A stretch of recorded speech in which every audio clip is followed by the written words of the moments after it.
তো কিছুক্ষণ আগে কথা হচ্ছিল, একজন জিজ্ঞেস করছিলেন শ্রী শ্রী ঠাকুর বলেছেন death is a curable disease. এই ব্যাপারটা কি? এই নিয়ে অনেকে দ্বন্দ্ব আছে আমাদের, যে কেউ বলে ঠাকুর জন্ম জন্মান্তর বাদের জন্য বলেছেন death is a curable disease. Death is a curable disease মানে হচ্ছে মৃত্যু একটা রোগ যেটাকে কিওর করা যায়, মানে যেটাকে ঠিক করা যায়, সুস্থ হওয়া যায়। অদ্ভুত কথা, আমাদের যেমন জ্বর হয়, জ্বরের থেকে সুস্থ হয়ে উঠতে পারি, মানে জ্বরটা ক্ষণস্থায়ী, জ্বর ইজ নট পার্মানেন্ট। তেমন তিনি বলছেন ডেথও কিওর হয়। ডেথ একটা ডিজিজ, এখনও অবধি যার সমাধান পাওয়া যায়নি। ক্যান্সার সমাধান পাওয়া যায়নি কখনো, যেখানেই ইনফ্লুয়েঞ্জা ছিল, ইনফ্লুয়েঞ্জার সমাধান আছে, যেই আছে তো ওটার অ্যাবসলিউট না। ডেথেরও কিওর আছে। তো এইটা নিয়ে একদল একরকম ফিলোসফাররা বলেন যে এটা শ্রী শ্রী ঠাকুর বলেছেন যে মৃত্যুকে আমরা ওভারকাম করতে পারি, ট্রিটমেন্ট আরও ভালো হবে, আরও লাইফটাকে প্রলং করা যাবে। আবার আরেকটা ফিলোসফারের টিম তারা সেই ফিলোসফি বলবে যে আমাদের যে ওটা এটা ফিজিক্যাল বডির কথা বলা হচ্ছে না। আমাদের যে লেখা আছে দাদাতু জীবন বৃদ্ধি নিয়তং স্মৃতি চিদ্যুতে, যে স্মৃতি চেতনাবাহী আমরা যদি আমাদের প্রিভিয়াস লাইফের যে কন্টিনিউটি অফ কনসিয়াসনেস আছে, সেই কন্টিনিউটি অফ কনসিয়াসনেসের আমরা যদি সেই স্মৃতিবাহী চেতনাটা বহন করতে পারি, পূর্বজন্মের তার পূর্বজন্মের সমস্ত চেতনার ওই লকটা খুলে আমরা যদি থাকতে পারি, তাহলে জন্ম জন্মান্তরের মধ্যে কিন্তু আমাদের কোনো ভেদ থাকবে না। এটা যেন আমি প্রত্যেক দিন যেমন ঘুমাই, ঘুম থেকে উঠি, তেমন একটা কোমা স্লিপ থেকে ওঠার মতো, নতুন লাইফ নতুন বডি এরকম। কিন্তু আমিই আছি।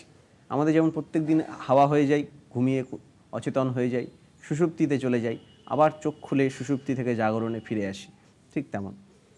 এর মধ্যে কোনটা ঠিক? ব্যাপার হচ্ছে দুটোই ঠিক, যে দুটো মিলেই একটা রিয়ালিটি। আমাদের যদি ওম সিম্বলটাকে ভালো করে দেখি, ওমের 3টে সার্কেল আছে, 1 2 3, আর উপরে একটা বিন্দু আছে, চন্দ্রবিন্দু।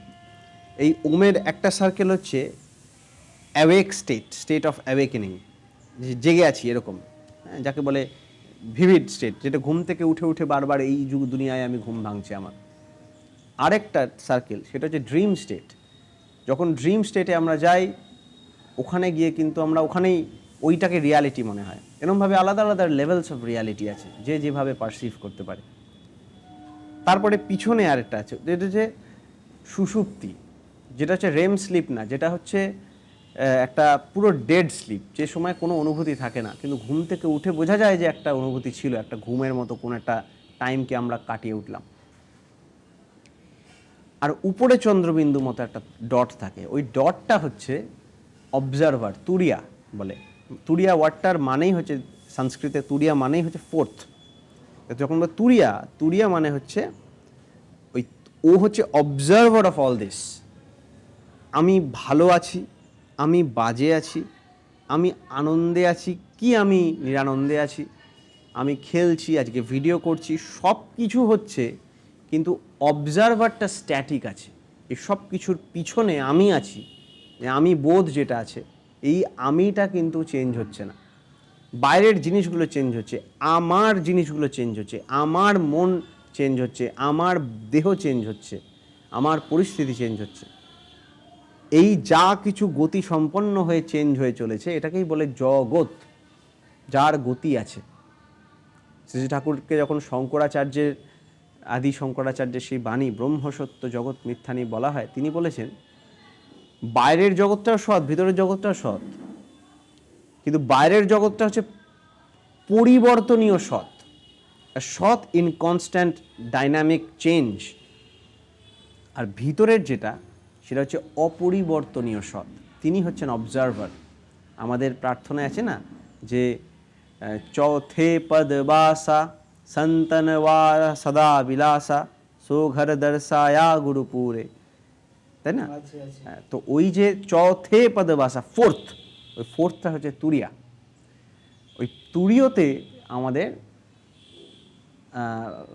আমরা যখন ওইটার সাথে কানেক্টেড হয়ে যাব, আইডেন্টিফাইড হয়ে যাব, আমি যেমন বডির সাথে আইডেন্টিফাইড, ড্রিমের সময় ড্রিমের সাথে আইডেন্টিফাইড, রেমের সময় আনআইডেন্টিফাইড, তেমন আমি যখন বুঝতে পারবো যে না অন্তঃ প্রজ্ঞম না বহিষ্প্রজ্ঞম নো ভয়ত প্রজ্ঞম না প্রজ্ঞান ঘনম, এই সব কিছুর বিয়ন্ডে শ্রী শ্রী ঠাকুর বলছেন আলোচনা প্রসঙ্গে যে তোমার মনে নানান ভাবনা চিন্তার ঢেউ উঠছে, কিন্তু তুমি দ্রষ্টা স্বরূপ হয়ে সব দেখছো।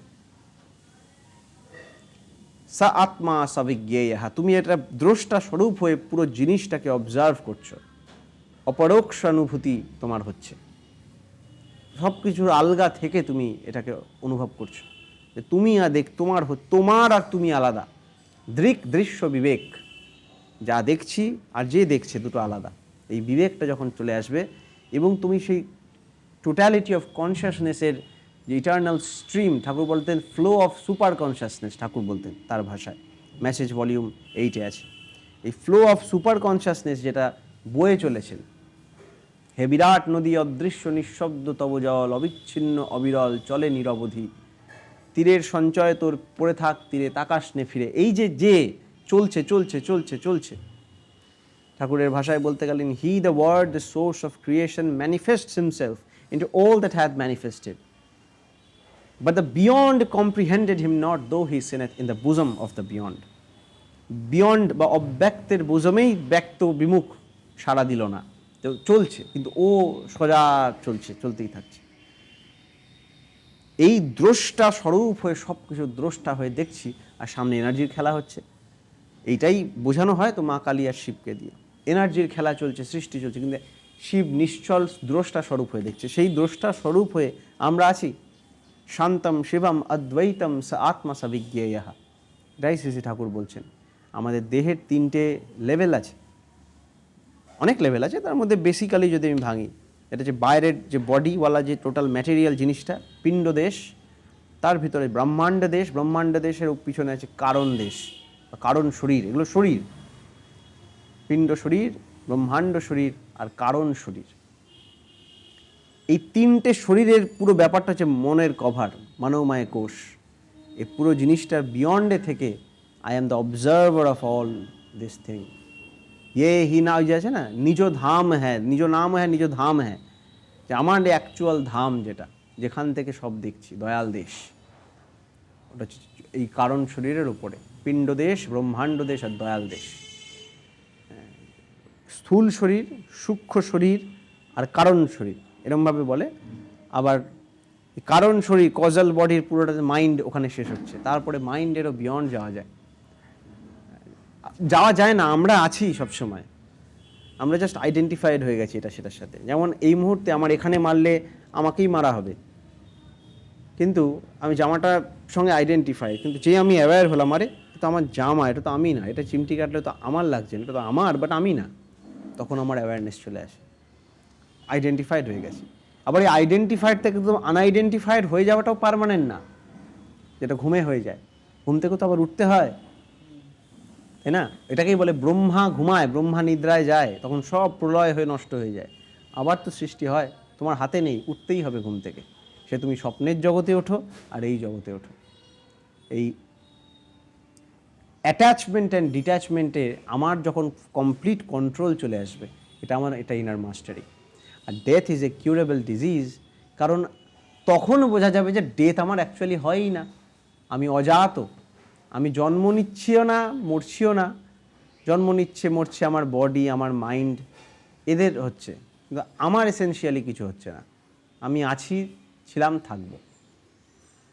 আর দেখা যাচ্ছে ওই আমিটা আমার, আমি আলাদা না, সামনে ভাই ক্যামেরা করছে, ও আমি একটা, আমি এই আমি, এটাও একটাই আমি, এতগুলো বুলবুল হয়েছে, বুদবুদ হয়েছে, হাম বুলবুলে হ্যাঁ ইসকি আছে না, এগুলো সীতা হামারা সাড়ে যা, ওরা হাম বুলবুলে, আমরা ওই একই জল আর এয়ারের আলাদা আলাদা রকমের বুলবুলে।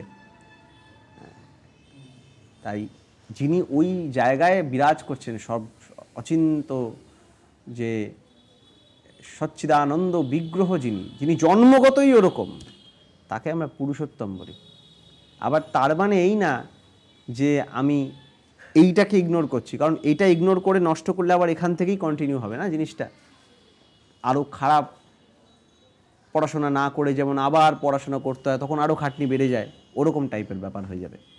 সেই জন্য এটাকেও যত প্রলং করা যায়, এবং সবাইকে একত্রে সূত্রে মণিগণা আইবোর মতো সবাইকে এক সূত্রে বেঁধে যখন আমরা ইষ্ট স্বার্থী হই, তখন আমাদের কনসাসনেস জেগে নিজেকে চিনতে পারে। তখন আমরা সবাই যে বহু মিলে এক হয়ে আনন্দে উপভোগ করছি, সবাই বারবার একই জায়গায় জন্ম নিতে পারি, একসঙ্গে কাজ করতে পারি, আর এফেক্টিভলি দ্যাট ইজ ইমমর্ট্যালিটি। যখন আমরা বলি যে শৃণ্বন্তু বিশ্বে অমৃতস্য পুত্রা, শোনো অমৃতের পুত্রগণ, যে আমাদের উপনিষদের বাণী আছে, এই অমৃত সেই অমৃত। আমরা অমৃতের পুত্র। আমাদের সেই মহাপুরুষ, যিনি মহাপুরুষের যে লেভেল আছে তার উপরে বিয়ন্ডে যিনি সেই অখণ্ড সচ্চিদানন্দ, যিনি মহাপুরুষ, তিনি হচ্ছেন সেই ভগবান। তাকে আমরা পূর্ণ ব্রহ্মর সগুণ ব্রহ্ম বলে ডাকি। এই সগুণ ব্রহ্ম আর নির্গুণ ব্রহ্ম হচ্ছে এক flip side of the same coin. তখন আমাদের এই যে এত কষ্ট করে যে সহানুভূতি ইত্যাদিগুলো আমরা করার চেষ্টা করছি, সোসাইটিতে এস্টাবলিশ করার চেষ্টা করছি, এত কষ্ট তখন করতে হয় না। হ্যাঁ, তাই এইটাই ছিল death is a curable disease. ওর মধ্যে যে দুই রকম এক্সপ্লেনেশন ছিল, দুটোর মধ্যে যে একটা টাসেল ছিল, ওই টাসেলটা কোনো টাসেলই না, দুটো is two types of explanation of a same thing. হাতির পা আর লেজের মতো, দুটো শেপ আলাদা, but it's part of an entire body. তাই ব্যাপারটা এরকম। আরও ডিটেলসে এটা নিয়ে খুব অনেক কিছু করা যায়। আর যতই কথা বলি না কেন, কথা বলা আর জিনিসটাকে উপভোগ করার মধ্যে অনেক তফাৎ আছে। আমি আপনাকে বড় বড় বই দিতে পারবো, ইউটিউব ভিডিও দিতে পারবো, আইসক্রিম কেমন হয় কি ইত্যাদি। ওইটা আর আইসক্রিম পুরো আলাদা জিনিস। এক ফোঁটা টেস্ট করলে ওই পুরোটার থেকে বেশি কিছু পেয়ে যাব যদি এক ফোঁটা আইসক্রিম টেস্ট করতে পারি। তাই ওই টেস্টটাও করা দরকার। আর টেস্ট করার জন্য টেস্ট করে অন্তত দেখা দরকার, যে দেখি এরকমই কি বলেছেন, পরীক্ষা করে দেখি। টেস্ট করে আমরা টেস্টটা বুঝতে পারি, তখন ওটা টেস্ট থাকে না, ওটা আমার আনন্দের একটা এক্সপিরিয়েন্স হয়ে যায়। এক্সপেরিমেন্ট করুন, এক্সপেরিমেন্ট করে এক্সপিরিয়েন্স অর্জন করুন, এটা আমরা চাই, আমরা করব। হ্যাঁ, আর ঋষিরা এই পথ আমাদের দেখিয়ে দিয়ে গেছেন, আমাদের কর্তব্য এটা যেন আমরা করি। হ্যাঁ, বুঝলি ভাই, এটা আমাদের করতে হবে। আপনাদের যদি এইসব ভিডিও এরকম ধরনের কন্টেন্ট ভালো লাগে, বা আপনাদের যদি কোনো আইডিয়া থাকে কি বিষয়ে আমরা কন্টেন্ট বানাতে পারি, সে সায়েন্স, স্পিরিচুয়ালিটি, এগুলো মোটেই আলাদা জিনিস না, সব মিলে এক। হ্যাঁ, একটা জিনিসে বিভিন্ন অভিব্যক্তি। তাই একদম অভিব্যক্তি আলাদা। যেমন কাপড় দিয়েই কাপড় দিয়ে তোর এই জামাটা বানিয়েছি, এই কাপড়টা দিয়ে রুমাল বানানো যায়। গলায় যে বেল্টটা ঝুলি, ওটাও কাপড় দিয়ে তৈরি। কাপড় দিয়ে কত কিছু হচ্ছে। এরকম তিনি যে চিদ রূপেণ পরিব্যাপ্তং ত্রৈলোক্যং সচরাচরম, তিনি চিদ রূপে সব জায়গায় পরিব্যাপ্ত হয়ে আছে, তাই না? এইটা বুঝে একাকার করে থাকা না, বুঝে হয়ে গেল শুয়ে পড়লাম তা না। কিন্তু তুই কি শুধু একটা কটনের ঢিপির মধ্যে বসে মজা পাবি না, ওটা দিয়ে আলাদা আলাদা জিনিস বানাবি, আরও এনজয় করবি। এটাকেই রবীন্দ্রনাথ শান্তিনিকেতন বইতে পূর্ব বলছেন, যে সৃষ্টি হয় অভাবে একটা, কর্ম করি আমরা অভাবে একটা, আর একটা কর্ম করি আমরা আনন্দে। এটা হচ্ছে সেই আনন্দের কর্ম। হ্যাঁ, আর এই যে আনন্দের জন্য যে কাজ করা হয়, সে কাজে বন্ধন নেই, মুক্তি আছে। এই জন্য এই পূর্ণত্ব, অমৃতত্বের সাথে মুক্তির, আর এটা তখনই হয় যখন আমাদের মনের গ্রন্থি প্রবৃত্তিগুলো ইষ্টায়িত হয়ে, কেন্দ্রায়িত হয়ে সার্থক হয়। এই জন্য বলে, মুক্তি এলো সেই মনের গ্রন্থি ভেঙে চুরে ইষ্টনিষ্ঠ যেই। তাই আসুন আমরা সকলে ইষ্টনিষ্ঠ হয়ে আমরা এত সুন্দর আনন্দ যজ্ঞে নানান প্রজেক্ট, নানান মানুষের সঙ্গে একসঙ্গে সবাই মিলে কাজ করি। জয় গুরু।